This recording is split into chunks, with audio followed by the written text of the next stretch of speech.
Hello everyone, welcome to Debrief, the legal podcast. My name's Helen Looking and I'm a solicitor specialising in family law, and with me I have my colleague Natalie Maher, also a specialist in family law. And today we're going to talk about financial settlements and when you need to apply for one and the risks of not having one. What kind of orders can we apply for? So we can apply for an array of orders. The court does have a wide discretion on the types of orders it can make. We're generally looking at lump sum orders, so lump sum of capital for you to be able to go off, purchase a property, for example.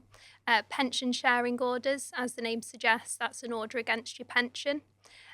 Property orders, so that might be a transfer of property or sale of property order, or maintenance orders, so that's your regular monthly income orders. And those are for just for the other party. That's not for children. Correct. Children maintenance is a separate Is issue, isn't separate. it?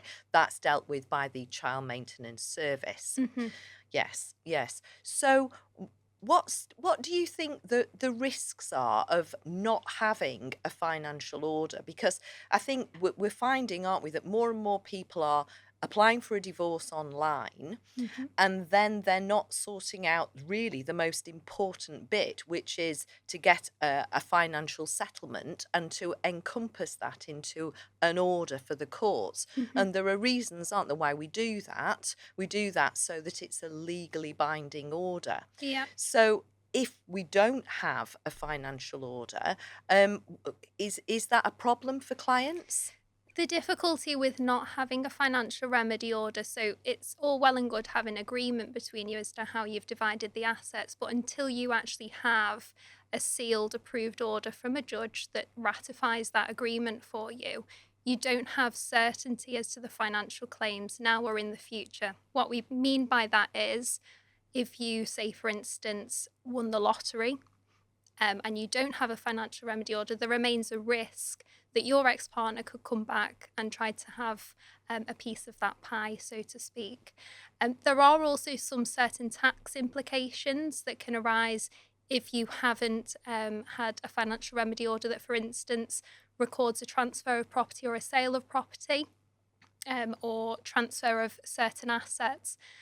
We're looking at things like capital gains tax, and Mm. you would need to get advice around that to understand really whether it's worth having a financial remedy order. We certainly would always say it's important you do have a financial remedy order because of the risks that are involved if you don't. Absolutely, absolutely.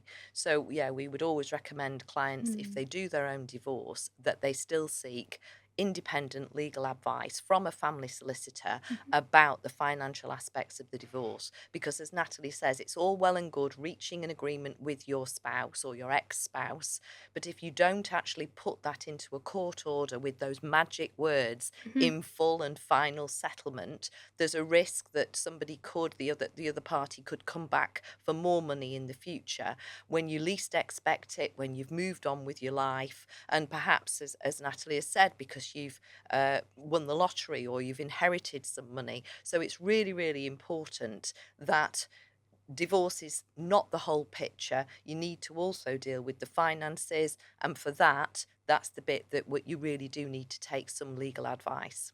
Okay, that's great. Thank you, Natalie. Thank you, Helen.